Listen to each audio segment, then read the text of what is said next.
Ngayon po, hi, hello, pray muna tayo ha. Okay, sige. So, inaanyayahan ko pong tumayo ang lahat para sa ating Heidelberg Catechism. At ako po ay maglalahad sa inyo ng mga ilang katanungan at sana po ito inyong sagutin. Narito po ang unang katanungan. Yamang sa pamamagitan lamang ng pananampalataya, tayo'y naging kabahagi ni Kristo at ng lahat ng kanyang biyaya saan man nagmumula ang pananampalatayang ito. Sagot po, mula sa banal na Espiritu na siyang gumagawa ng pananampalataya sa ating mga puso sa pamamagitan ng pangaral ng Ebanghelyo at pinagtitibay ito sa pamamagitan ng paggamit ng mga sakramento. Tanong po sa ikalawang tanong, ano ang kahulugan ng sakramento? Sagot, ang sakramento ay banal, nakikitang tanda at papatunay na itinalaga ng Diyos sa ganitong layunin na sa pamamagitan ng paggamit nito ay mas ganap na maipapahayag niya at pagtibay sa atin ang pangako ng Ebanghelyo. Alalalong bagay ito, malaya niyang pagkakaloob na kapatawaran ng kasalanan at buhay na walang hanggan, bunsod lamang ng minsanang pagpapasakit ni Kristo sa krus.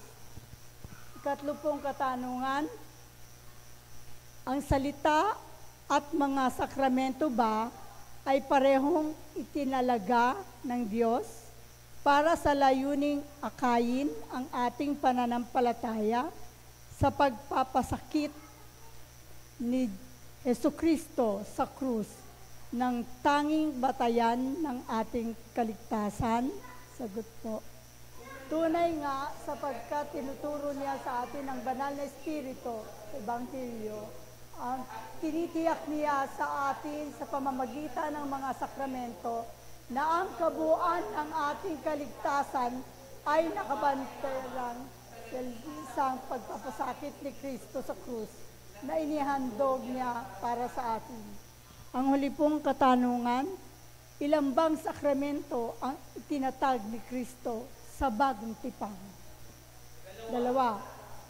Alalaong bagay ito, ang banal na bautismo at ang banal na hapunan. Maraming salamat po sa inyong pagsagot at sana po itong Heidelberg Catechism na ito ay inyong alalahanin lagi at maging bahagi ng ating mga buhay. Ngayon po ay tinatawagan ko ang ating Praise and Worship Team sa pangunguna po ni Sister Cheska.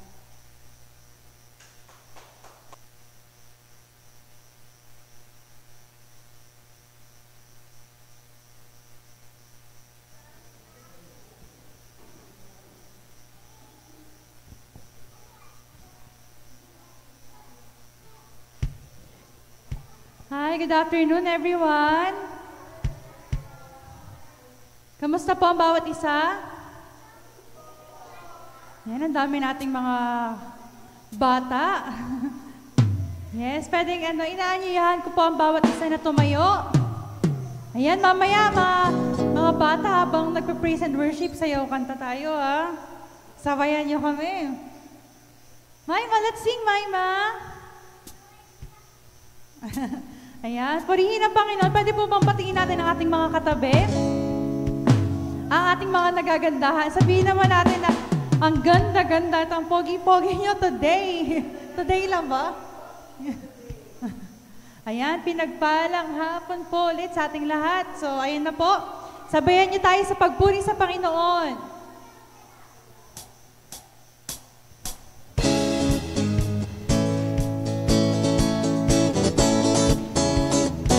Hallelujah, Lord. Yes, Lord God, you are alive. Amen.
Hallelujah.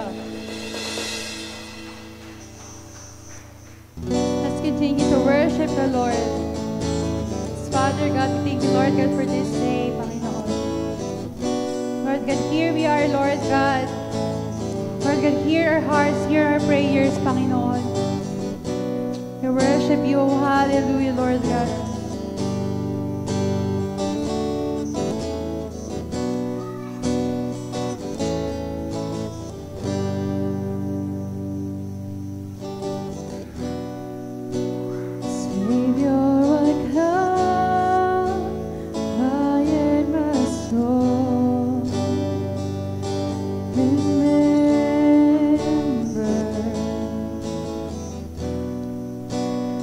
Redemption's here.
Father God, we thank you, Lord God, for this day. Oh, hallelujah, Lord. Lord God, hear our prayers, Panginoon. Lord, hear our hearts, Father God. Lord God, here we are, Panginoon. We offer our life to you. Oh, Lord God, may you heal us, Panginoon. Change yung mga puso namin, Panginoon, kung nalalayo na kami sa inyo, Father God. Renew us, Lord God, day by day, Panginoon. Let's sing, church. The music fades, all is stripped away, and I simply come longing just to bring something that's a word that will bless your heart. I'll bring you more than a song, for a song in itself is not what you have required.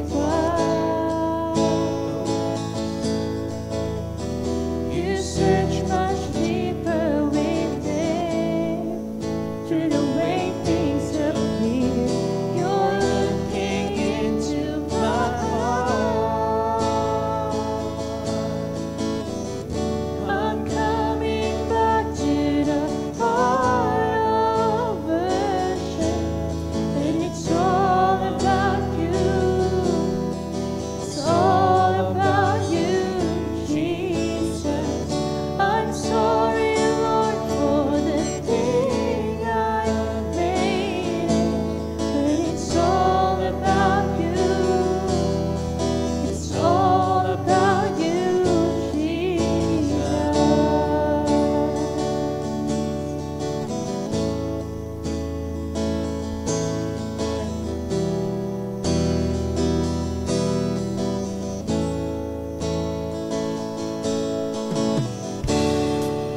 King of endless words, no one can express how much you deserve. No we can pour, no we can pour. All I have is yours.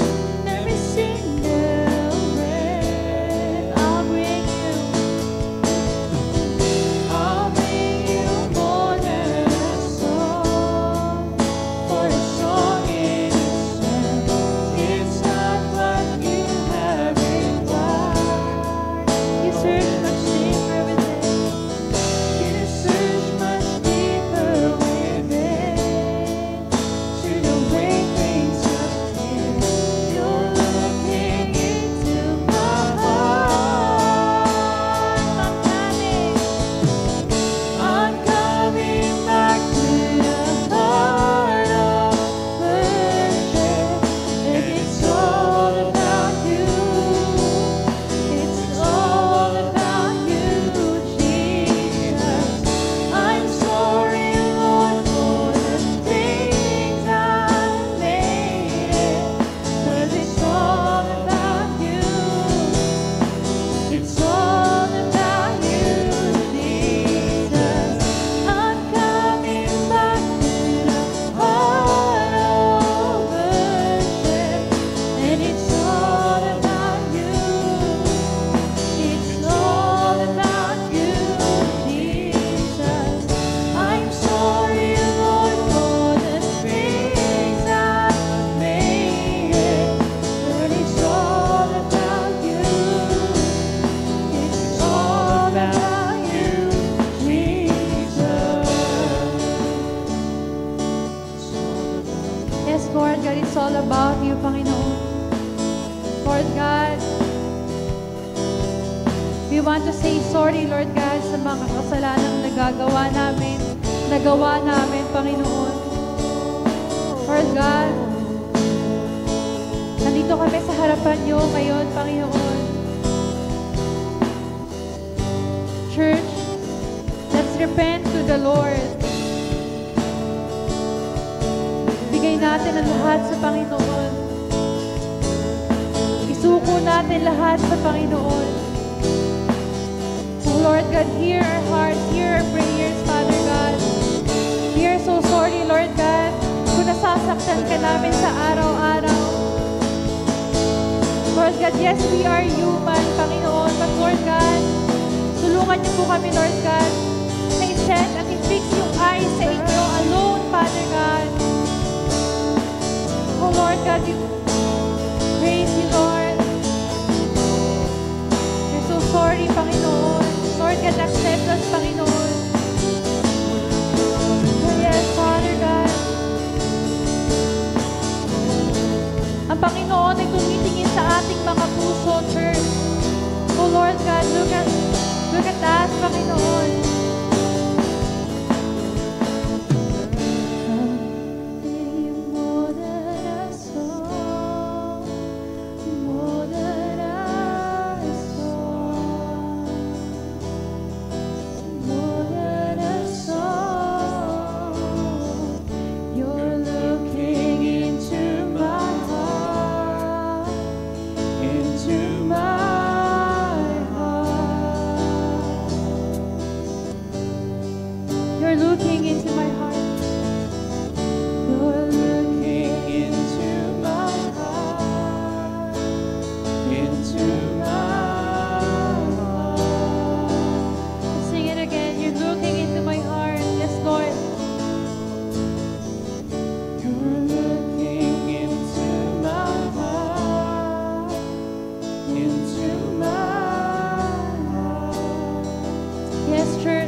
Tumitingin, hindi sa kung ano ang meron tayo, hindi sa kayamanan, hindi sa pagkakakilanlan natin, but sa puso natin tumitingin ang Panginoon. Church, can we sing again? I'm coming back to the heart of worship.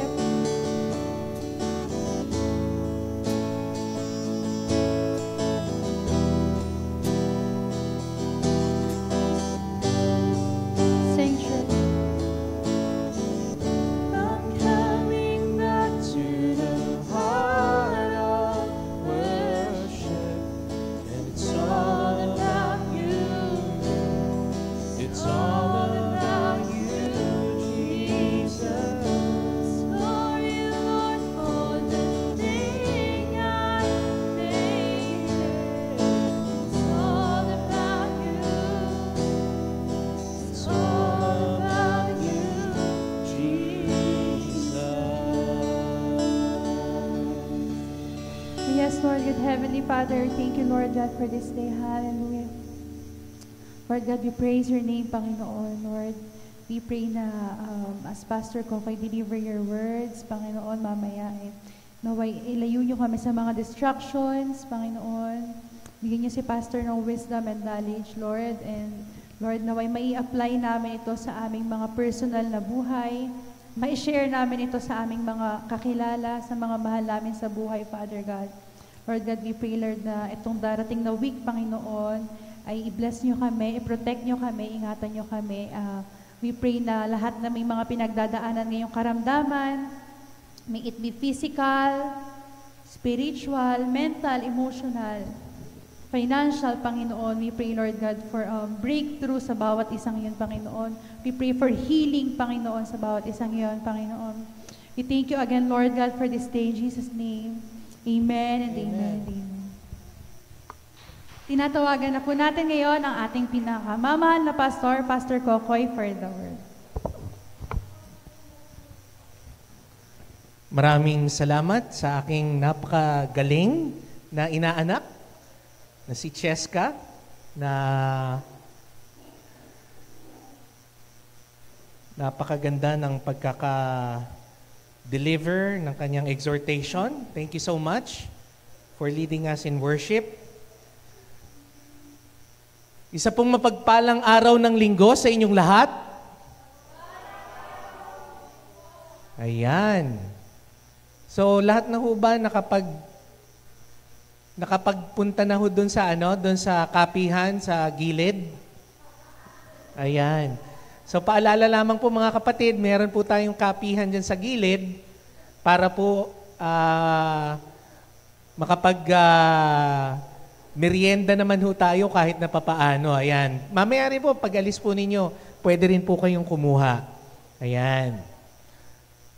So, ngayon po, sa buwan po ng Oktubre, tamang-tama, primero po, tayo po ay nasa unang araw at unang linggo ng buwan ng Oktubre. Kaya nga po sa pagkakataon na ito, tayo po ngayon ay meron pong bagong sermon serye na pag-aaralan ngayong hapon na ito. Ano po ba itong sermon series natin ngayon? Sa pagkakataon ho na ito, atin pong susubukan na talakayin sa mga susunod na linggo nitong buwan ng October ang pagiging perpekto ng salita ng Diyos. Amen? Sino dito ang naniniwala na walang kamalian na makikita sa salita ng Diyos? Ayun. So bukod kay... Ayan. Siguro naman lahat tayo, nagsasabi na walang makikitang kamalian sa salita ng Diyos. Amen? Kung ikaw man nag-iisip na may kamalian sa salita ng Diyos, let me use this opportunity to give you a reason why we should not doubt the Word of God. Tamang-tama rin po, ito pong buwan ng Oktubre, we're actually also celebrating in October 30, the Reformation, the start or the anniversary of the Reformation era. Ayan. Now, just to give you a brief background, ano ba yung Reformation? Ano ba ang nangyari dito? Well, ito po yung panahon na kung saan ang Europa ay sumasailalim po sa isang relihiyon. Anong relihiyon meron doon? Ang Roman Catholic Church. So, ang relihiyong pong Romano-Katoliko sobrang makapangyarihan noong mga panahon na yon.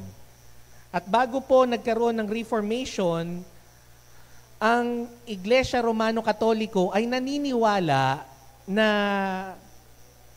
ang salita ng Diyos, though meron siyang kapangyarihan o meron siyang authoritative figure patungkol sa pananampalataya o faith ng isang tao, pero hindi nila ito pinaniniwalaan as the supreme or the ultimate authority. Na kanino raw po ang ultimate authority? Batay po sa katuruan ng Romano-Katoliko, they believe that of equal authority to the Scripture were the traditions of the church, the councils of the church. Nandun po yung mga cardinals o kung tawagin nila ang prinsipe, mga prinsipe ng Roman Catholic Church. At kasama na rin po yung pinaka-hari nila, which is the Pope. Noong pong dumating ang isang German Augustinian monk na si Martin Luther, doon po nagkaroon ng pagbabago sa paniniwalang ito. Si Martin Luther, bilang isa pong mongha o monk at professor rin ng theology, ay nagsabi na ang scripture o ang salita ng Diyos dapat ang siyang manguna pagdating sa mga usapin gaya ng pananampalataya ng isang Kristiyano. At hindi ang mga tradisyon, ang mga namumunong mga kardinal, at maging ang Santo Papa. Hindi raw dapat sila maging equal sa salita ng Diyos. Thus, he asserted that the supreme and sole authority about the faith and life of every Christian should be the Bible itself. Luther started, because of that, the Protestant Reformation. Lalong-lalo na nung panahon na kung saan hindi kinilala ng Roman Catholic Church ang kanyang mga thesis, which is basically the 95 theses that he nailed on the door of the Castle Church in Wittenberg noong October 31, 1517. At batay po dito, sa katuruan niyang ito, dito po niya ipinakita ang paniniwala na sola scriptura. Ang salita pong sola scriptura ay isang Latin phrase which means by scripture alone. Ito po yung theological doctrine na kung saan ang bawat mga mananampalataya na kabilang sa Protestant Christian denomination believes that the Bible itself is the infallible source of authority for Christian faith and practice. Ibig raw pong sabihin, ang Biblia raw po ang siyang dapat lang na masunod bilang source ng mga bagay patungkol sa pananampalataya ng isang Kristiyano. Pagkat ang Biblia raw po ay perpekto at wala na pong dapat baguhin. Pero bilang tugon ng Roman Catholic Church laban sa pananampalatayang ito ng mga protestante, naglabas sila ng kanila pong sariling doktrina laban sa sola scriptura o yung paniniwala na ang Biblia lamang dapat ang sandigan ng katotohanan para sa buhay ng isang Kristiyano. Nakakalungkot pong isipin na in 2005 o 2005, nireport po ng London Times na meron pong bagong katuruan o dokumento na inilabas ang Roman Catholic bishops sa England, sa Wales at sa Scotland. Sabi raw po nila, we should not expect to find Scripture or the Bible full of scientific accuracy or complete historical precision. Diniscredit po nila ang Biblia at sinabing hindi raw po ito mapagkakatiwalaan, lalong-lalo na patungkol sa mga usapin kagaya ng siyensya at ng history. Catholics should not take the Bible literally. Yun po ang itinuturo nila sa kanilang mga iglesia. Bawat Katoliko raw po ay hindi raw dapat gawing sandigan ang salita ng Diyos. Pagkat, anong sinabi nila? Ito raw ay puno ng pagkakamali. The Bible is infallible. Hindi raw ito perpekto. Nakakalungkot pong isipin na ganoon ang kanilang pananaw pagdating sa salita ng Diyos. Pero para sa kanila, meron pong isang bagay na masasabi nilang perpekto batay sa kanilang doktrina. At yun po yung doktrina na papal infallibility. Ano po yung papal infallibility? Ito po yung doktrina na kung saan sinasabi ng Roman Catholic Church na ang Santo Papa ay kahit na kailan hindi pwedeng magkamali, lalong-lalo na pagdating sa usapin ng pananampalataya at pagdating rin sa pamumuhay ng isang Kristiyano. Can you imagine that? Diniscredit nila ang salita ng Diyos, pero ginawa nilang perpekto ang bawat salita ng isang tao. Nakakalungkot pong isipin, pero ganyan na po umabot sa sukdulan ang kamaliang itinuturo ng simbahang Katoliko. Nakalimutan na nila na ang Diyos ay nagpakilala sa pamamagitan ng mga alagad ni Kristo na nagsulat ng mga aklat sa bagong tipan. Nakalimutan na rin nila ang mga propeta na naglahad ng lahat ng mga salita na galing mismo kay Yahweh, ang Diyos na buhay. Bagkus, itinuturing na lang nila ang Biblia na para bang isang comic book o fairy tale. Maraming mga pagkakamali na hindi dapat panaligan. Kaya po ngayong hapon na ito, bibigyan ko po kayo ng dahilan para wag hong mawala ang inyong pagtitiwala sa salita ng Diyos. We will prove today that the Word of God is still perfect and is still trustworthy in this day and age. Iisa-isahin po natin, and hopefully, my prayer for each and every one of us today, we would be able to have a much more deeper appreciation of the Word of God. Una nating talakayin ang isa sa mga dahilan kung bakit natin dapat pagkatiwalaan ang salita ng Diyos. Una, makikita po natin na ang salita ng Diyos ay reliable. Maaasahan ang Biblia. Sa papanong paraan natin maaasahan ito? Batay po sa talatang ating pong tututukan ngayong hapon na ito, batay sa sulat ni Apostol Pablo kay Timoteo, sa chapter 3, verse 13, hanggang sa unang bahagi ng verse 14, sinasabi niya po dito na ang Biblia ay reliable to defend us from deception.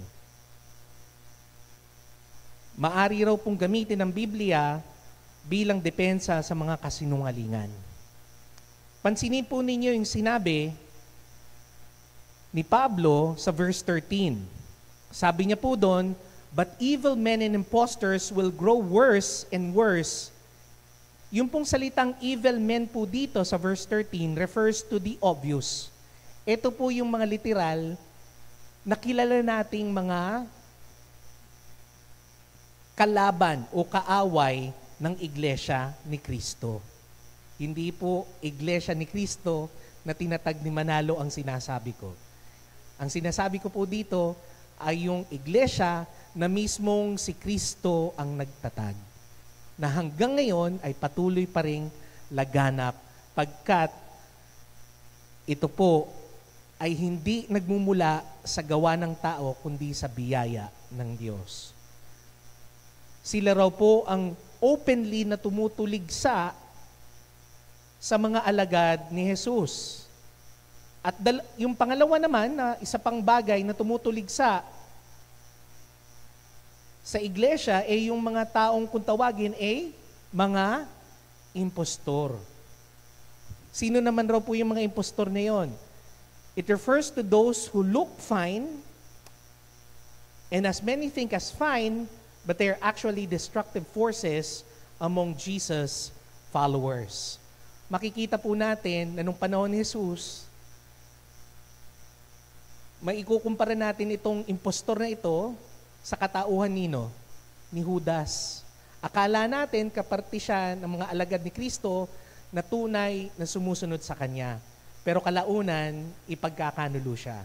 Ganun rin, sa panahon rin raw po natin ngayon, meron raw po sa loob ng iglesia na isang impostor o grupo ng mga impostor na wala po talagang intensyon na sundin talaga si Kristo sa kanilang mga puso't isipan.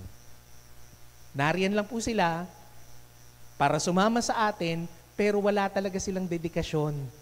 Kalaunan, dahil wala po silang pagsunod sa ating Panginoon, may posibilidad na pwede silang madagit ng dyablo. At dahil po doon, in the long run, magiging kaaway rin natin sila. So yun po yung dalawang uri ng tao na dapat raw po nating ingatan sa labas at sa loob ng iglesia. Bakit kanyo? Kasi sabi raw po sa verse 13, they will grow worse and worse. Ibig raw pong sabihin, mas lalo lang pong lalala ang kanilang asal, ang kanilang mga ugali. At ano po ang kanilang gagawin? Sabi raw po, they will deceive pagkat sila mismo ay deceived. Naintindihan po ninyo? Dahil sila po ay tumanggap sa kasinungalingan ng Diablo, sila rin po, dahil sa impluwensya ng Diablo, ay mag-aakay rin sa kasinungalingan. That is why Paul gave us an insight into how many people are effective deceivers among God's people. They themselves are being deceived. Actually, kung tutustusin po, hindi na po tayo nalalayo sa ganitong panahon na naranasan rin nila Apostol Pablo at ni Timoteo. Kung mapapansin po ninyo, marami na rin pong iglesia, lalong-lalo na sa Europa at sa Amerika, na talagang nahuhulog na sa mga maling doktrina, sa doktrina ng Diablo. Kasi kung makikita po ninyo, yung mga dating mga iglesia na naninindigan, lalong-lalo na patungkol sa pagpapabawal ng same-sex marriage, sila ngayon ang nagtutulak na nito. Sila mismo ay nagtataguyod na at nag-o-ordain ng mga kapastoran na LGBT rin mismo. Nakakalungkot pong isipin na maraming rin pong iglesia na sumasalungat sa mga usapin kagaya po ng pang-abuso sa kapwa-tao, pero hindi naman po nila gayang gawin na makipagkapwa-tao sa iba. Ang nangyayari po, pagdating sa mga civic na usapan patungkol po sa komunidad, magaling sila. Pero pagdating na sa doktrina ng Diyos at sa pangangaral ng Ebanghelyo, nalalayo na sila. Kaya nga po sa mga pagkakataon na ito, mga kapatid, dapat raw po nating mag-ingat. Kasi ang impluwensya ng Diablo ay nanggagaling mula sa labas at gayon rin sa loob. Kaya nga po magagamit natin ang salita ng Diyos mismo bilang batayan kung ang mga taong ito na nagbibigay ng impluwensya sa labas at loob ng iglesia ay tama.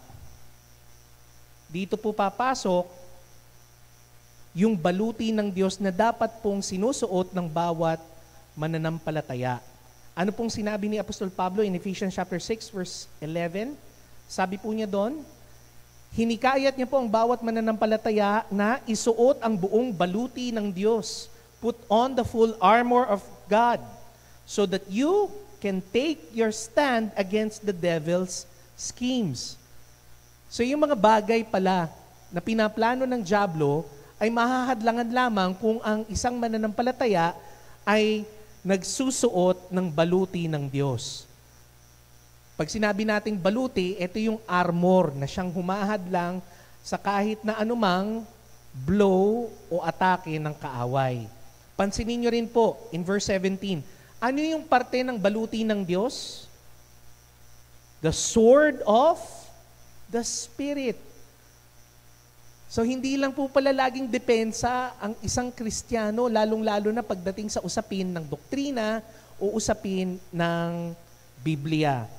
Ang sabi raw po sa atin, kinakailangan rin raw po nating mag-take ng stand and to attack the enemy using the sword of the Spirit, which is the Word of God.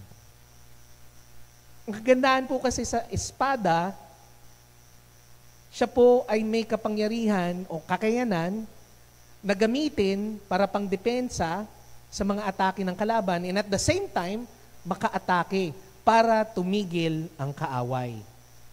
Pansinin po ninyo mga kapatid, kung alam ninyo talaga ang salita ng Diyos, kung kabisado ninyo talaga ang Biblia, Kahit na anumang ibato sa atin na maling katuruan, maari natin itong mapaglabanan.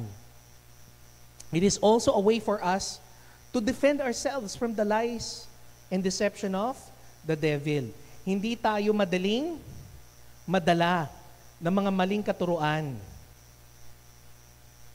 Isa pang dahilan kung bakit raw po reliable ang salita ng Diyos, reliable raw po ito para sa ating kaligtasan. Sabi nga po sa 2 Timothy chapter 3, verse 14 to 15, knowing from whom you have learned them, and that from childhood you have known the Holy Scripture, which are able to make you wise for salvation, through faith which is in Christ Jesus. Nakakatuwa pong isipin na pinaalala po dito ni Apostol Pablo kay Timoteo yung kagandahan na ang nanay ni Timoteo ay nagturo na sa kanya ng mga bagay patungkol sa banal na kasulatan. When he said in verse 15 that from childhood you have known the Holy Scriptures. Ito po ay paalala sa mga magulang. Kung gusto niyo pong lumaki ang inyong mga anak na nasa tamang pamamalakad, sa tamang pamumuhay, dapat pa lang raw po, habang bata pa, tinuturuan na raw po natin sila na mag-aral ng salita ng Diyos. Dapat itinuturo na rin po natin ang Biblia sa kanila. Kaya nga po doon, mapapansin po ninyo, madaling natanggap ni Timoteo ang mabuting balita ni Kristo. Dahil nung bata pa siya at nag-aaral siya ng salita ng Diyos, specifically the Old Testament, nakita niya na sa pamamagitan ng naging buhay at ministeryo ni Kristo, lahat raw po ng mga hula patungkol sa darating na Mesaya ay nangyari na sa buhay ni Kristo. Kaya ganun na lamang po kadali kay Timoteo na tanggapin si Jesus bilang kanyang Panginoon at tagapagligtas. So paalala po sa atin, sa mga magulang po natin, hindi pa huli ang lahat. Hanggat nasa puder pa ninyo ang inyong mga anak, turuan po natin sila sa pamamagitan ng banal na salita ng Diyos kung paano sila lumaki ng tama. Sabi nga po sa Proverbs chapter 22 verse 6, train up your child in the way he should go, and when he is old, he will never depart from it. Kung ano man ang itinuro mo sa iyong anak nung siya pa ay maliit pa, hindi niya mawawaksi ito hanggang siya ay tumanda na. So mga kapatid, tandaan po ninyo, habang bata pa lamang, turuan na natin ang ating mga anak patungkol sa salita ng Diyos. Batay rin po sa verse 15, sinabi rin po ni Apostol Pablo that Timothy was wise for salvation. Salvation-wise, Timothy was wise. Napakarami pong mga bagay sa ating mundo ngayon na tinatanggap bilang wisdom. Di ho ba? Usually sa mga panahon ngayon, merong tinatawag na money wise. Ibig sabihin, magaling kang humawak ng pera. Marunong kang palaguin ito. Marunong kang magtipid. Meron namang taong magaling pagdating sa diskarte o kung tawagin, streetwise. Di ba? Yung mga praktikal na mga bagay na dapat mong gawin bilang isang tao, nagagawa mo ng pagkadali-dali. Ika nga, sabi nga po ng mga taong streetwise, do not work hard, work smart. Marami namang taong wise pagdating sa pagluluto, wise pagdating sa mga sasakyan, wise pagdating sa mga computer at iba pang gadget. Pero kung makikita nyo, itinuring ni Apostol Pablo si Timoteo bilang wise pagdating sa salvation. At yun ang pinaka mainam, the most important wisdom of all, for us to have the wisdom about salvation. Bakit kanyo? Kasi dito po nakasalalay, hindi lang po ang ating buhay dito sa lupang ibabaw, kundi ang ating buhay magpasawalang hanggan. Paalala nga po sa atin ni Jesus in Mark chapter 8 verse 36, anong sinabi niya? What good is it for someone to gain the whole world, yet forfeit their soul? Para ano pa raw na makamtan mo lahat ng mga bagay na pwedeng ibigay ng mundong ito kung mawawala naman ang kaluluwa mo. So for us to be wise, as Christians, we should be wise with regards to our salvation. Kasi kung ano mang pwede nating makuha dito sa mundong ito, mawawala lahat yan eh. Pero ang kaligtasan natin, eternal at hindi nawawala. Amen? Pangalawa, isa pang dahilan kung bakit raw po kinakailangan natin pagkatiwalaan ang salita ng Diyos, because God's Word is profitable. May makukuha raw po tayong ganansya o pakinabang kapag tayo raw po ay nananampalataya sa Biblia. Sa paanong paraan raw po tayo makakakuha ng pakinabang sa Biblia? Well, una, it is profitable for understanding the truth. Kung gusto mo raw pong maintindihan ng katotohanan, lapit ka sa Biblia. Gaya nga po ng sinabi in 2 Timothy chapter 3 verse 16. All scripture is given by inspiration of God and is profitable for doctrine. So pag sinabing all scripture is given inspiration of God, ayan si Apostol Pablo, sinasabi niya, nilahat na niya.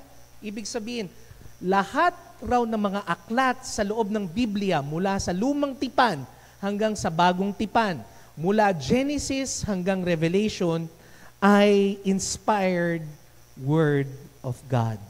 Alam niyo po, yung salitang inspiration ho dito, in verse 16, comes from the Greek word theopneustos. Ano po yung ibig sabihin ng theopneustos? It means God breath. Hininga ng Diyos. Di ba kapag nagsasalita tayo, may hininga, may hangin na lumalabas, di ho ba? So batay po sa katuruan na sinasabi ni Apostol Pablo kay Timoteo, bawat aklat sa Biblia ay galing mismo sa hininga ng Diyos. Diyos mismo ang nagsabi. Sandali, Pastor, bakit yung ibang mga pangalan ng mga aklat sa Biblia, kagaya ng Elijah,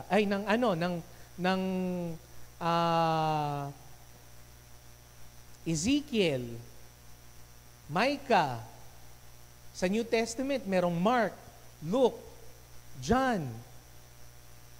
Tapos may mga epistle pa, may mga letters.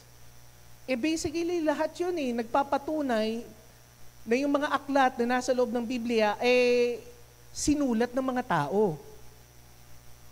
So, paano mo masasabi na ito talaga ay salita ng Diyos?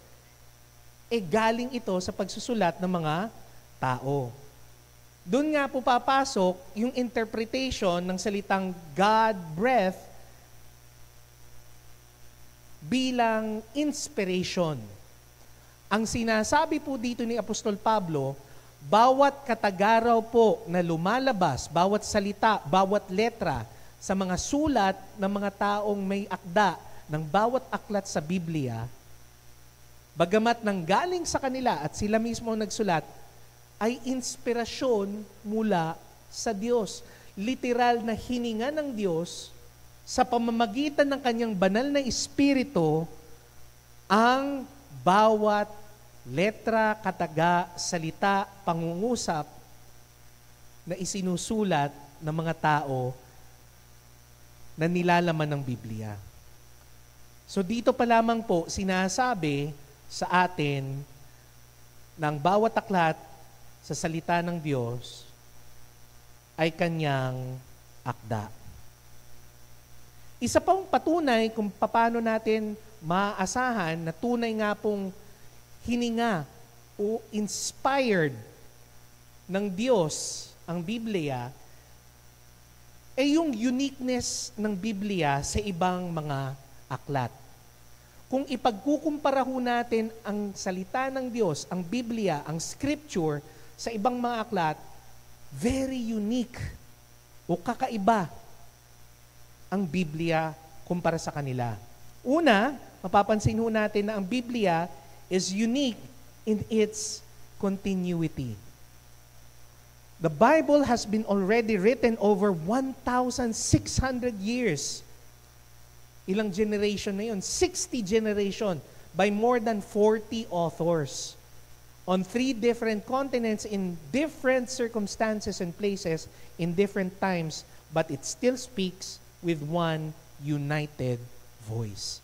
Kung mapapansin niyo po, bawat aklat sa Biblia, bawat may akda, lahat po sila, halos iisa lang ang sinasabi. Nagkakabuklod-buklod lahat ng mga katotohanan na nilalahad nila kahit na sila ay nagkakahiwalay sa lugar, nagkakahiwalay sila sa panahon, at nagkakahiwalay sila sa generation. They always speak in one united voice. The Bible is also unique in its circulation. Siya lamang po ang natatanging aklat o libro na talagang most published and popular book ever written.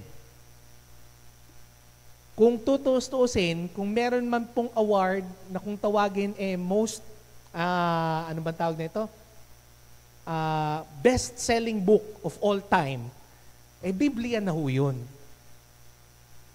Biblia na po ang meron pong record ng award na yon. Pagkat ilang beses na po itong na-publish, na-imprenta, at ilang beses na po itong nabenta. At wala pang sino man ang nakakaungos dito. Pangatlo, kung makikita rin po natin, the Bible is also unique in its translation. Bakit kanyo? It was the first book which was translated into more languages than any other book in existence. Natutuwa nga po kung isipin na dito sa Pilipinas, mahigit kumulang na meron ho tayong 50 dialekto at lingwahe, pero lahat po yun merong translation ng Biblia. Meron na nga po ngayon para sa generation na to. 'Di ba? Ang Pinoy Bible. Nagugulat nga rin ho ako tuwing binabasa ko yun Parang akala ko nagbabasa lang ako ng text Parang akala ko nagbabasa lang ako ng post galing sa Facebook. Kasi sobrang nangungusap yung version na yon sa mga kabataan. Kasi ganito talaga magsalita o ganito talaga mag-usap ang kabataan sa ngayon. Kuhang-kuha ng translation na ito o ng paraphrase na ito yung essence ng salita ng Diyos batay na rin sa pagkakaunawa ng generation na ito. For me, if you want to really understand the Word of God in a much more, not deeper, but on a shallow level na madali mong maintindihan, I would suggest, buy a Pinoy version. Pero kung gusto mong mas malalim pa ang iyong pagkaunawa, ay definitely, maghanap-hanap ka pa ng iba pang version. Pero kung gusto mo lang na pang devotional, pandagdag lamang ng kaalaman para mapag-isipan mo kung ano talagang sinasabi ng salita ng Diyos, then definitely buy a Pinoy version of the Bible. Next, the Bible is also unique in its survival. Tanging ang Biblia lang ang tumagal ng sobrang habang panahon. It has survived the ravages of time, manual transcription, persecution, and criticism. Ilang siglo na po ang dinaanan ng Biblia, pero nananatili pa rin itong nailalathala sa panahon natin ngayon. The Bible is also unique in its honesty.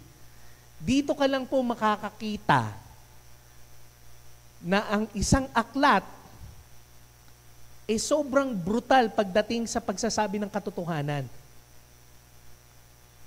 Lalong-lalo na doon sa mga bida ng mga storya na nilalaman nito. Biruin nyo, no?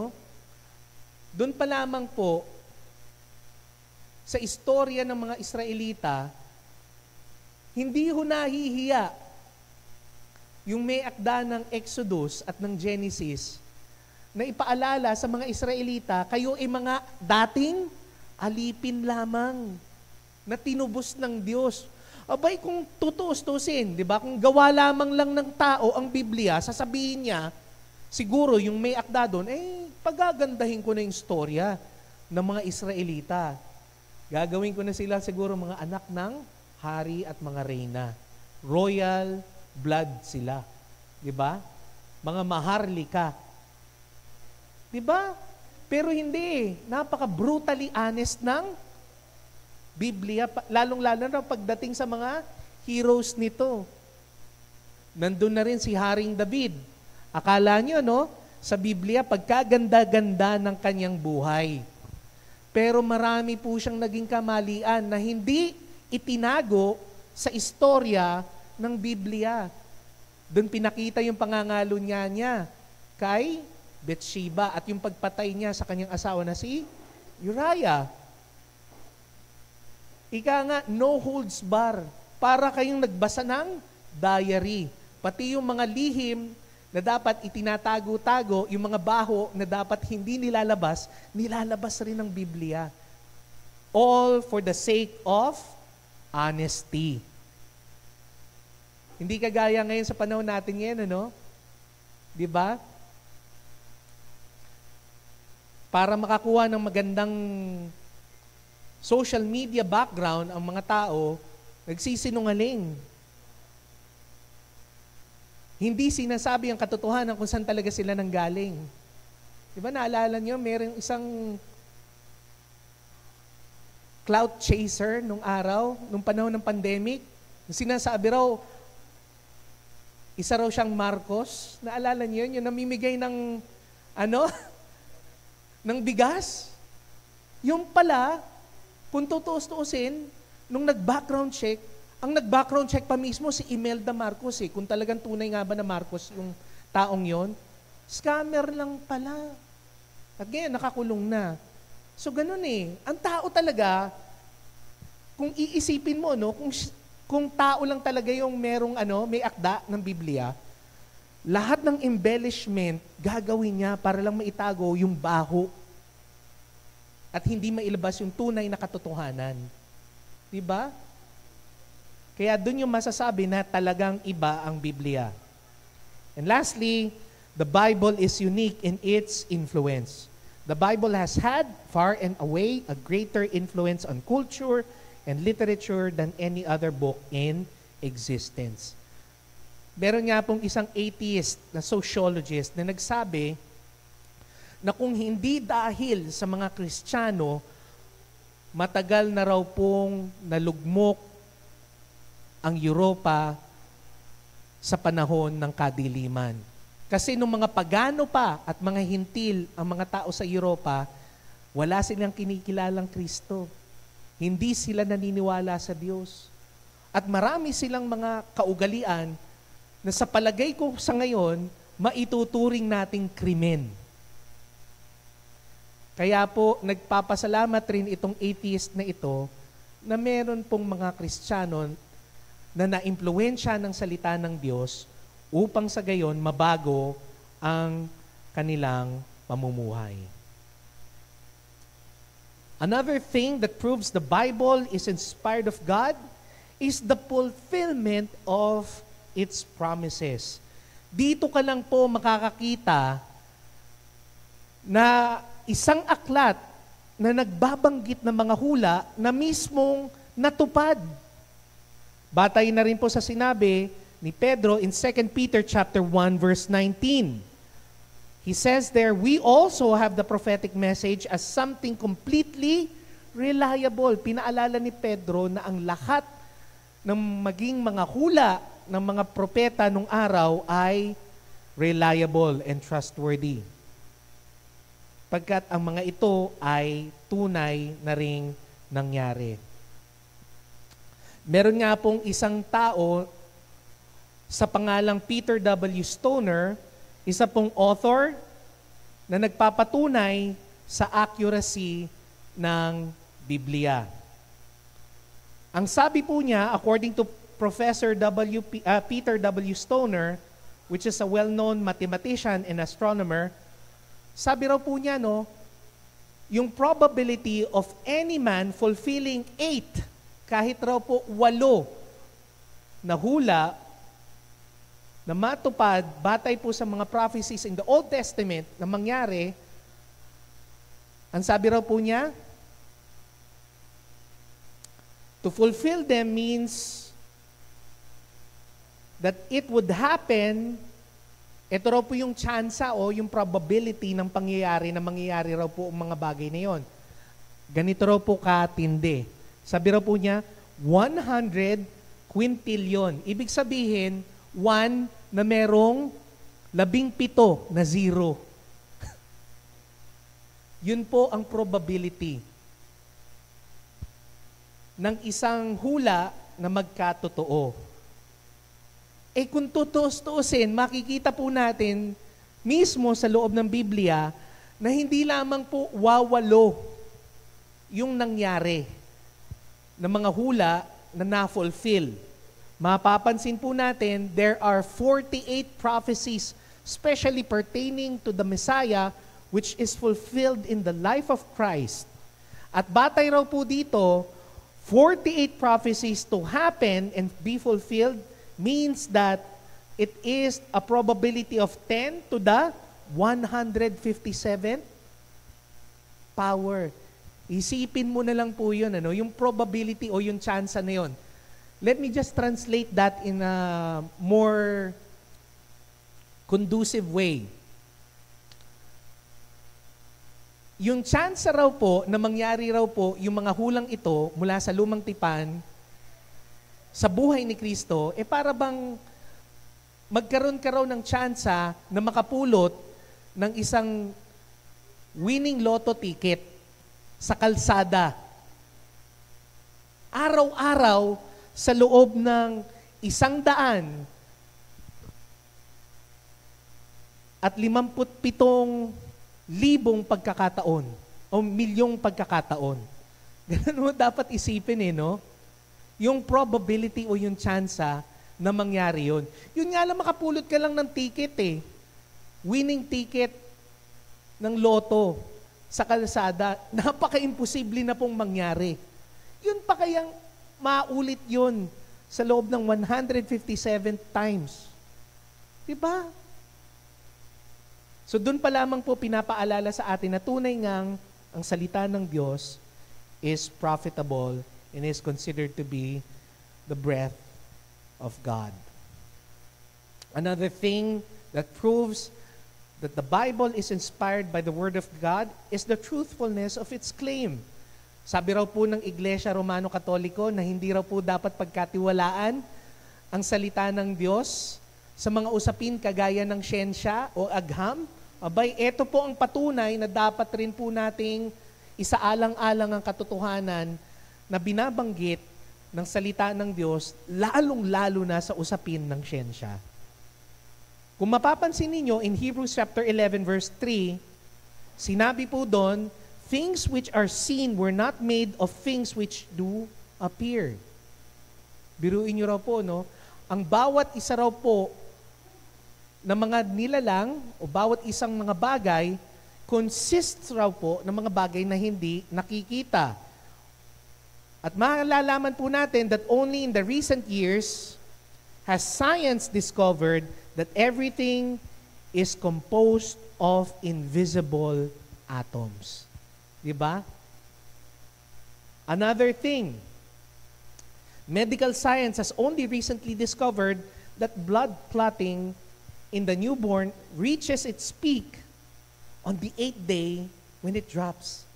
Kung maaalala po ninyo, meron pong batas ang mga Hudyo in Leviticus chapter 12 verse 3 na itinatakda ang lahat ng mga sanggol na bata na lalaki na sila po ay tuliin sa ika-8 araw ng kanilang pagkakapanganak. So doon pa lamang po eksaktong-eksakto na sinabi at itinuro ni Moses sa mga Israelita na kapag meron kayong anak na lalaki, sa ika-8 araw ninyo dapat tuliin. And now, it is proven by medical science na doon pa lamang po sa ika-8 araw, nagkakaroon ng kakayanan ang katawan ng isang sanggol na maghilom sa kanilang mga sugat. Hindi po tsamba yun, mga kapatid. Ito ay dahil galing mismo ito sa salita ng Diyos. Pansinin rin po ninyo, at the time when it is believed that the earth sat on a large animal or a giant, the Bible spoke of the earth's free float in space in Job chapter 26 verse 7. Gruin nyo, no? Nung araw, ang mga hintil naniniwala na si Atlas ang bumubuhat sa mundo. Meron ring iba, yung mga Middle Eastern pagans, naniniwala sila na ang mundo raw ay binubuhat ng isang higanteng pagong. Pero pansinin po ninyo yung sinabi ng Panginoon kay Job in Job chapter 26 verse 7. He hangs the earth upon nothing. At doon po makikita natin ngayon, batay sa mga picture na kuha ng NASA sa kanilang mga satellite, tila ba ang mundo ay nakalutang.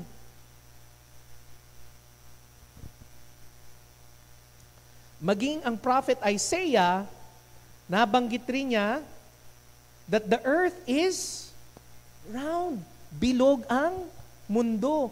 Ito yung mga panahon na kung saan maraming nagsasabi na ang earth flat. Nakakalungkot hanggang ngayon ata may mga flat earthers pa rin. Di ba? Pero ito mismong salita na ng Diyos ang nagsabi na ang mundo ay bilog. Ang sabi po doon in Isaiah chapter 40 verse 22, it is that sits upon the circle of the earth. Di ba? So dito pa lang, nung maraming tao ang naniniwala na flat ang mundo, ang Biblia na ang nagsasabi sa pamamagitan ng ating Diyos na ang mundo ay bilog. O hindi ba mapagkakatiwalaan ito maging sa siyensya? So kapag talaga galing sa Diyos, lahat ng mga anggulo makikita nyo, tama siya. Pansinin rin po ninyo, no? The great biological truth concerning the importance of blood has been fully comprehended only in recent years. Kailan lamang po naintindihan ng mga tao na ang dugo ay buhay. Kung walang dugo, mamamatay ang tao. If you lose your blood, you lose your life. Pero as early as the events found in Leviticus chapter 17 verse 11, they already declared, for the life of the flesh is the blood. Nung araw nga di ba? Kaya nga nung araw, sabi raw ng mga doktor, maging recently, yung mga early 1900s, meron silang ginagawa yung bloodletting. Kasi sabi raw nila, hindi raw maganda na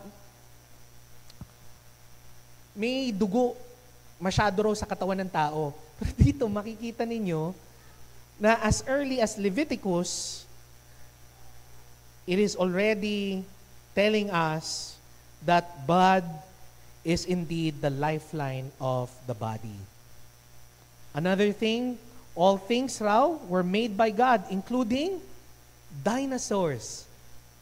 Even in the book of Job, chapter 40 verse 15 to 24 and chapter 41 verse 1, God was already speaking about great colossal creatures called behemoth and leviathans.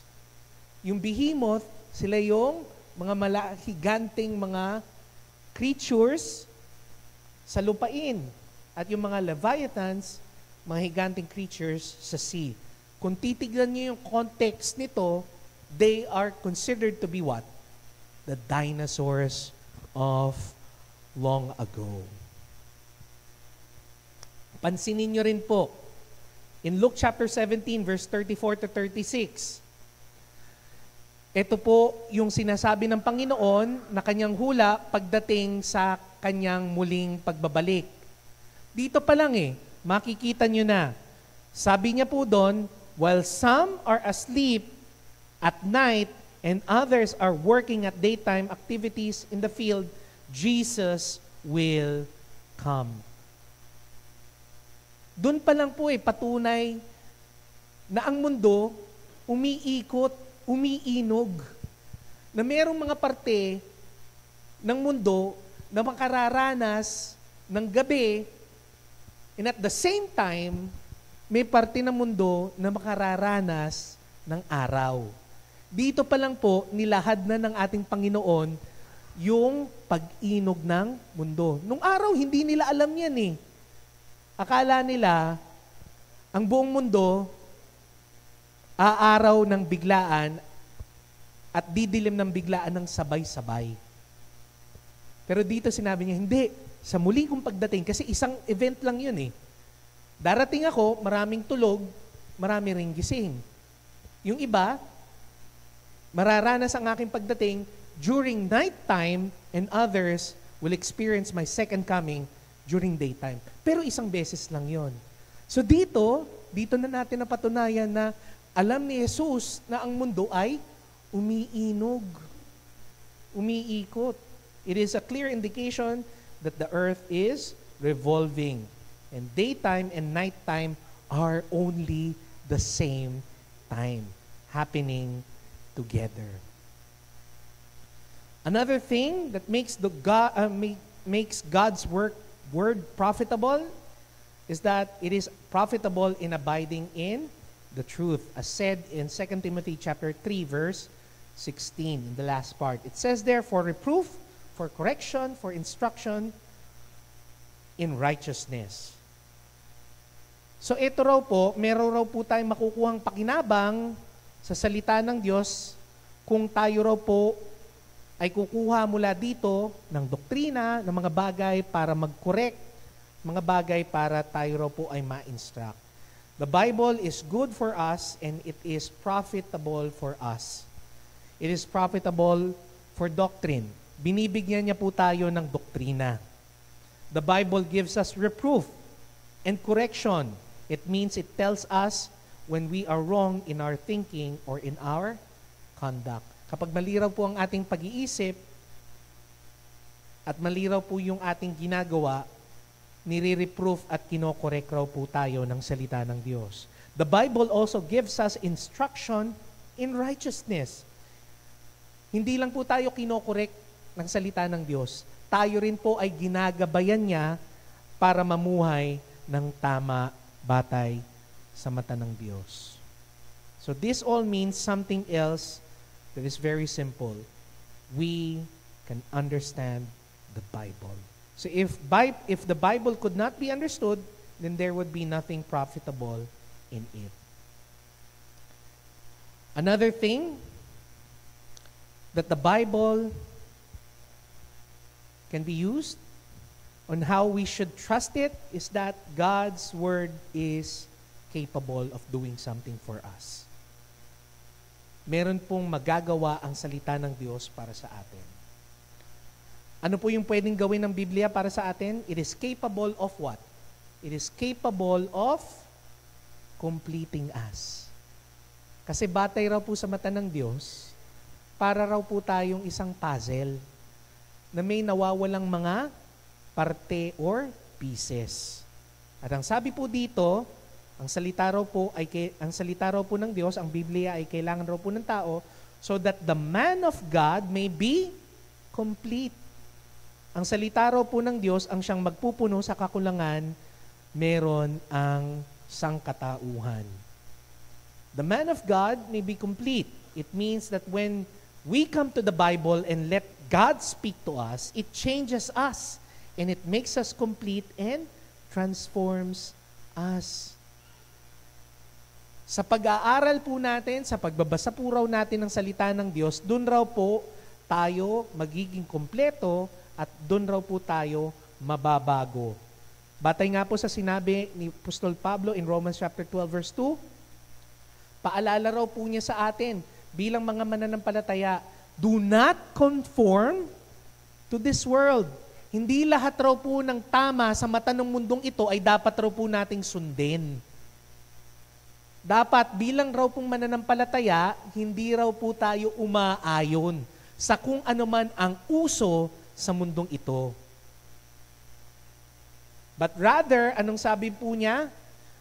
Kung meron mang dapat tayong pagbatayan para tayo ay ma-impluensyahan, dapat raw po, we must be transformed by the renewing of our mind, that you may prove that what is good and acceptable and perfect will of God. So when we let the Bible guide us, kung hinahayaan raw po natin ang Biblia na gabayan tayo sa pamagitan ng ating pag-iisip, sabi raw po niya, ang ating mga isipan ay mababago. At dahil po doon, kung dati, usually nag-iisip tayo batay sa pag-iisip at pag-unawa ng mundong ito, mababago na ang ating pag-unawa at maiintindihan na rin natin ang lahat ng mga bagay patungkol sa Diyos. To the point that we begin to actually think like God Himself. Yun po ang kagandahan kung ang isang tao ay babad sa salita ng Diyos. Pero marahil, siguro sinasabi niyo pa rin po sa akin, sandali, Pastor, oo, naiintindihan namin na kinakailangan namin pag-aralan ng salita ng Diyos. Pero paano niya tayo makukumpleto? Yes, kaya niya tayong baguhin, pero sa paanong paraan tayo makukumpleto ng salita ng Diyos? Tila ba naman, wala namang kulang sa akin eh. Di ba? O eto, pansinin niyo po ninyo, makukumpleto tayo ng salita ng Diyos sa pamagitan ng pag-transform sa atin spiritually. Kasi una sa lahat, ang Biblia ay nagbibigay sa atin ng buhay na walang hanggan. Sa kanyang mga pahina, itinuturo kung paano maligtas ang isang tao.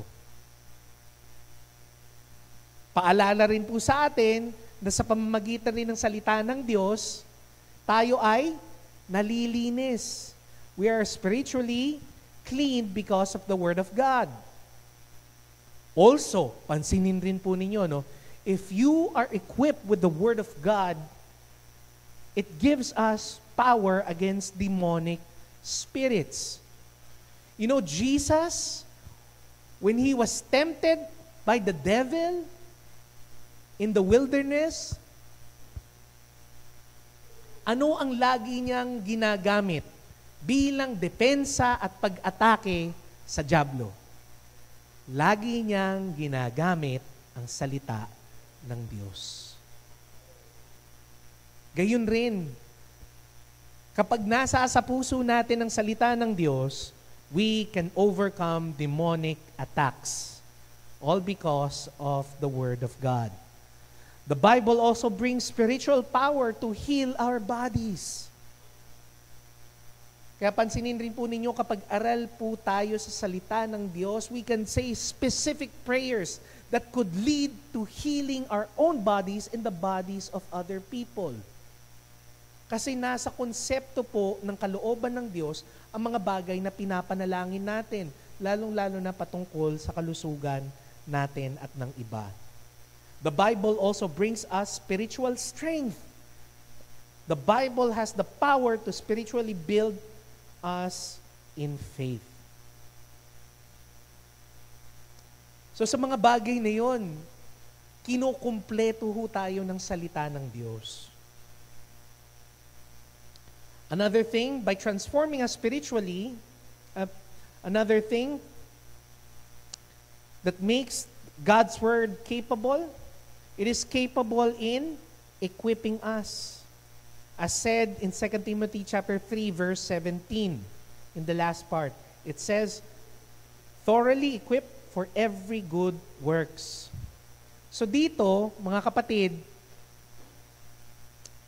nagsisilbi raw pong gabay ang salita ng Diyos para raw po tayo mahasa at para raw po tayo magkaroon ng kakayanan na gampanan ang kalooban ng Diyos.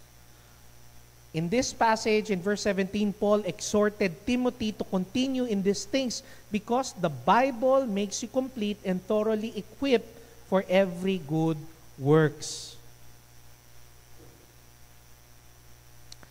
So, kinakailangan raw po nating maging bagbad bilang mga mananampalataya sa salita ng Diyos upang sa gayon, ma-realize rin raw po natin yung ating potential bilang mga kamanggagawa ni Kristo. Kaya marami nga po sa atin ang nangangapa kung ano nga ba talaga ang role natin sa atin pong ministeryo dito sa church. Kasi una sa lahat, hindi po tayo babad sa salita ng Diyos. Kapag tayo raw po ay babad sa salita ng Diyos, maiintindihan raw po natin at mabubuksan ng ating pangunawa para maintindihan kung ano yung mga bagay na dapat po nating pagtuunan ng pansin ng ating mga talento upang sa gayon magamit tayo ng lubusan ng Diyos. So to summarize our lesson for today, it is true that God's Word is perfect. And how do we see its worth?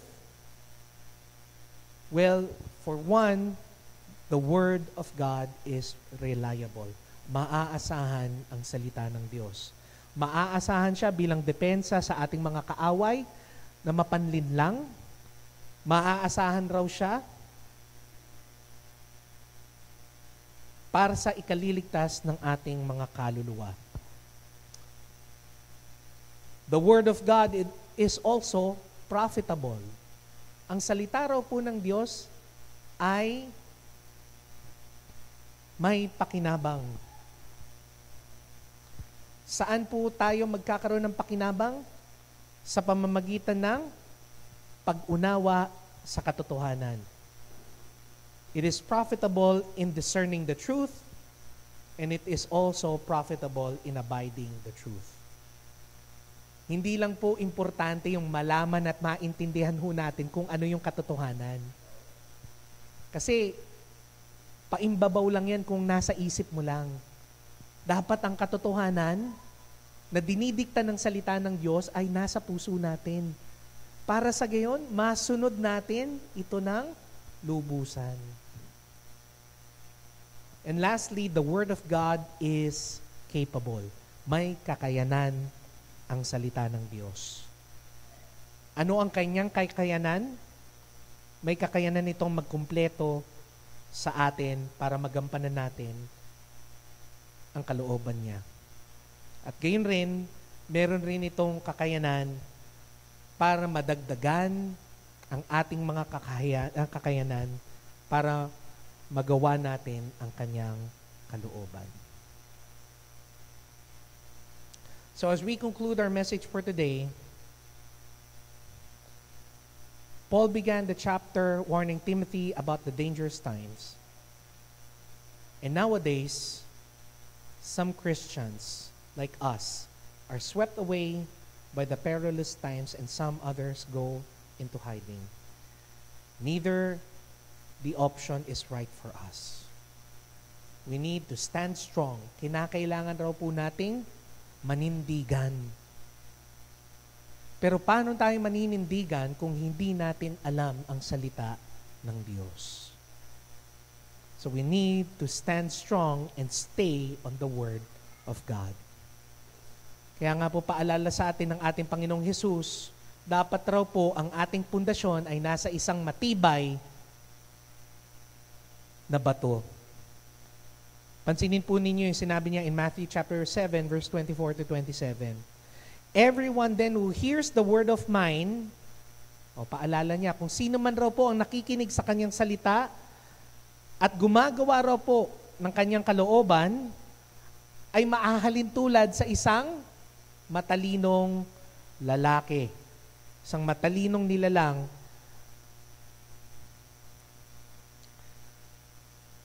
na lumikha at nagtayo ng bahay sa ibabaw ng isang matibay na batong sandigan. Kahit na raw po umulan, kahit na raw po bumaha, at kahit na raw po may mga malakas na hangin, hindi kailanman matitinag ang kanyang tahanan. Pero kung meron man raw sa inyo na nakikinig sa salita ng Diyos, pero hindi naman niya ito sinusunod, may hahalin tulad raw niya tayo sa isang baliw na tao na magtatayo ng kanyang pamamahay sa ilalim ng buhangin. Naggagawing pundasyon ang buhangin. Kaya kapag umulan, bumagyo, bumaha, at humangin ng malakas, agad na mawawasak ang kanyang tahanan. So paalala po sa atin ng ating Panginoon, ang kanyang salita ay isang matibay na sandigan. Maaasahan po natin ang kanyang mga pangako pagkat ito ay tunay, pagkat ito ay kanyang isa sa katuparan. Kaya po tayo pwedeng manampalataya, pwede nating pagkatiwalaan at pwede nating gawin ang lahat ng sinasabi ng salita ng Diyos pagkat ito ay mismong galing sa Kanya at ito ay perpekto. So sa pagkakataon na ito, mga kapatid, bilang tugon sa atin pong mensahe na napakinggan ngayong hapon na ito, ang lahat po ay iniimbitahan ko na tanggapin ang paanyaya ng Panginoon. Nagaya po ng ating pagtanggap sa Kanyang salita, atin rin pong tanggapin ang mga elemento sa komunyon na ito bilang patunay ng ating pananampalataya kay Kristo, na tayo ay Kanyang niligtas at tinubos at umaasa na Siya ay babalik para tayo ay kunin. So sa pagkakataon na ito, hinihiling ko po ang ating mga elders and deacons to please help us today in distributing the elements of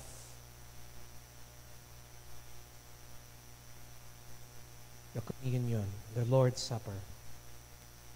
Sa pagkakataon rin ito, kung kayo po ay nasa tahanan, kaya pinapaalalahanan ko po na sana po nandito kayo.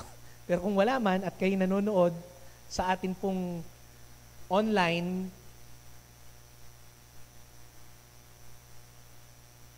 worship service channels sa YouTube o sa Facebook, maaari ho kayong makiisa ho sa amin sa pamamagitan ng pagkuha ng kahit na anuman pong tinapay sa inyong bahay, kahit na anuman pong biskwit, kahit na anuman pong crackers or pastries na available po sa inyo, o maging mga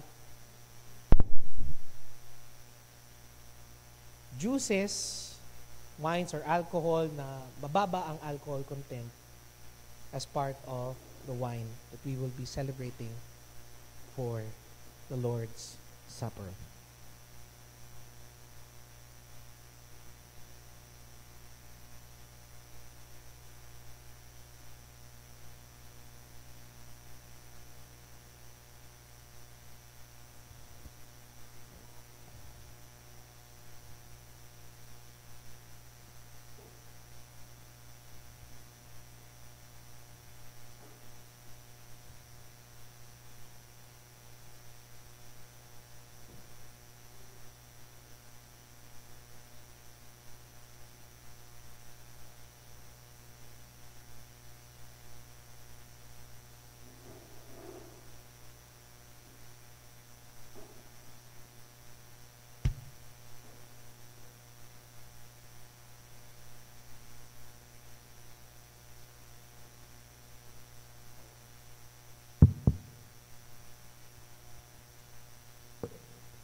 Aniyahan ko po ang bawat isa na samahan kami sa pag-awit at tumayo po tayong lahat.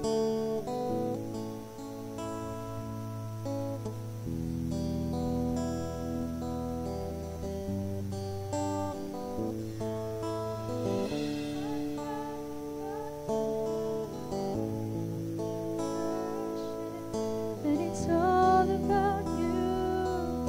It's all about you, Jesus. I'm sorry, Lord, for the thing I made.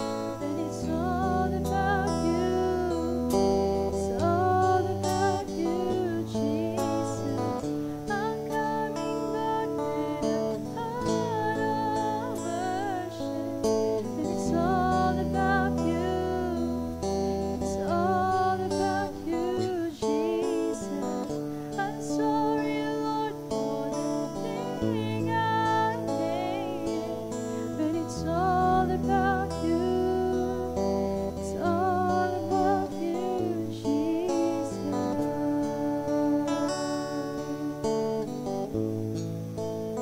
all about you.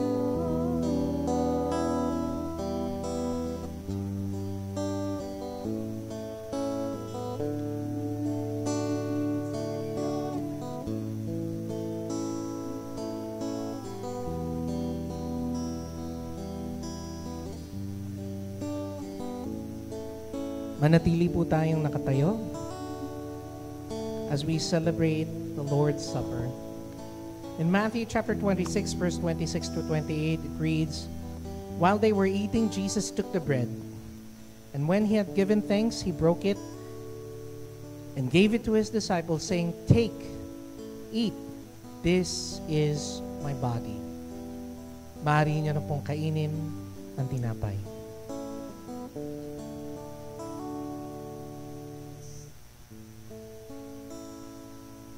Then he took the cup, and when he had given thanks, he gave it to them, saying, "Drink from it, all of you.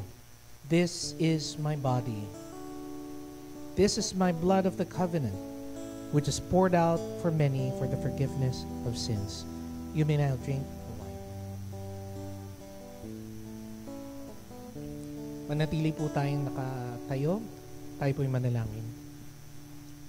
Banal na Ama, muli pong kami nagpapasalamat sa inyo sa mensahe na nagpapatunay na ang inyong pong salita ay sandigan ng bawat isang mananampalataya kay Kristo. Na kami po, Panginoon, ay makakaasa na ang bawat titik, bawat salita, bawat talata, bawat pangungusap, Panginoon, na nakapaloob sa Biblia ay galing sa inyo at dapat pong panampalatayanan. Kaya dalangin namin, O Diyos,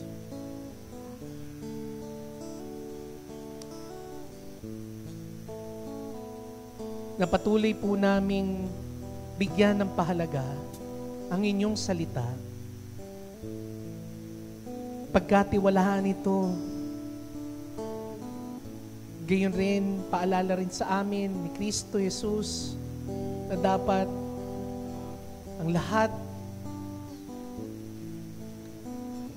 na ng mga tagubilin na Kanya pong binigay sa amin ay dapat po naming sundin upang sa gayon manatili po kaming nakatayong matatag gaya ng isang matalinong tao na nagtayo ng kanyang tahanan sa matibay na bato. Kami rin po ay patuloy na mananampalataya sa salita ng Diyos.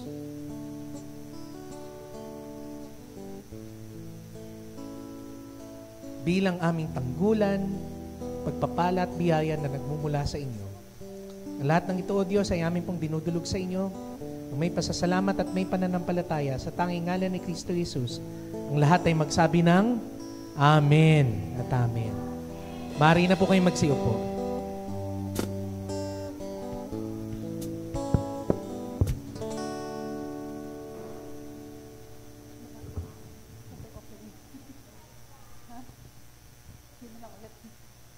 Ayan po. Dumako naman po tayo sa ating pagbibigay. Sabi po sa Kawikaan 11 verse 25, ang taong matulungin ay luluwag ang pamumuhay, at ang marunong tumulong ay tiyak na tutulungan. Mari na po tayo magbigay.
Samahan niyo po ako na ipanalangin ang ating mga kaloob.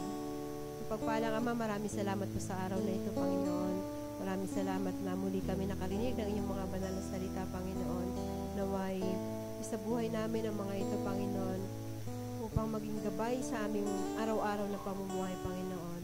Maraming salamat po sa mga kaloob na ito, Panginoon, naway magamit namin ng tama sa pagpapalaganap ng iyong banal na salita. Ito po ang aming samot na langin sa pamamagitan ng iyong bugtong na anak na si Jesus. Amen and Amen.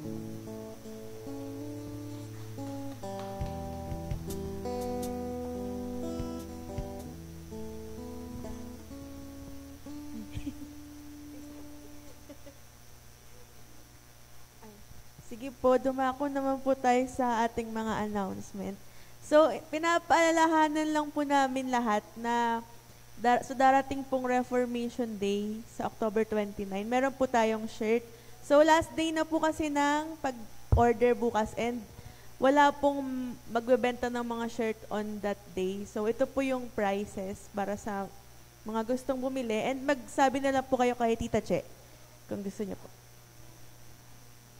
Tapos yung payment daw po, pwedeng sa GCash na lang po. Mag-reach out na lang po kayo kay Tita Che if gusto niyo pong umorder. So, tinatawagan naman po natin ngayon si Pastor Kokoy para sa benediction.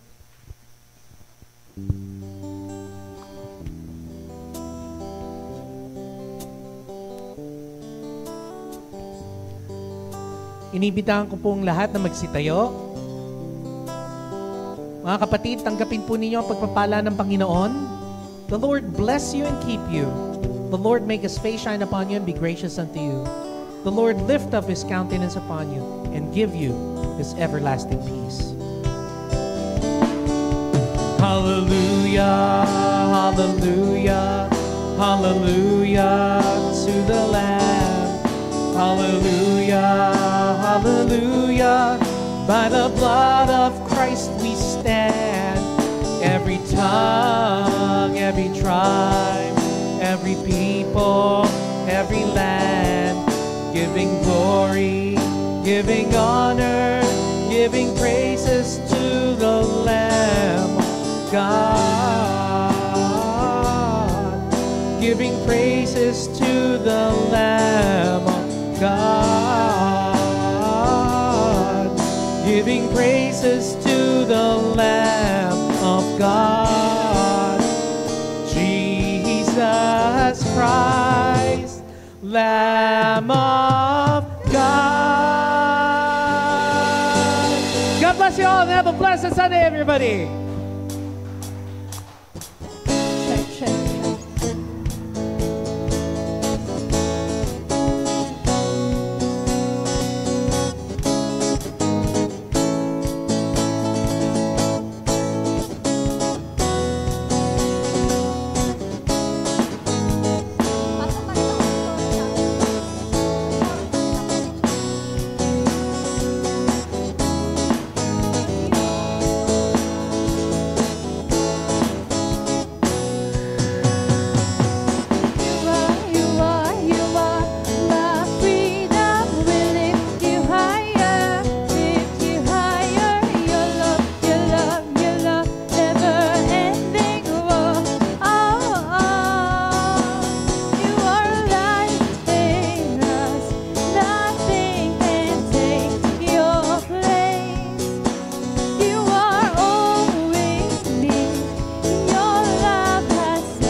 Ingat po ang lahat.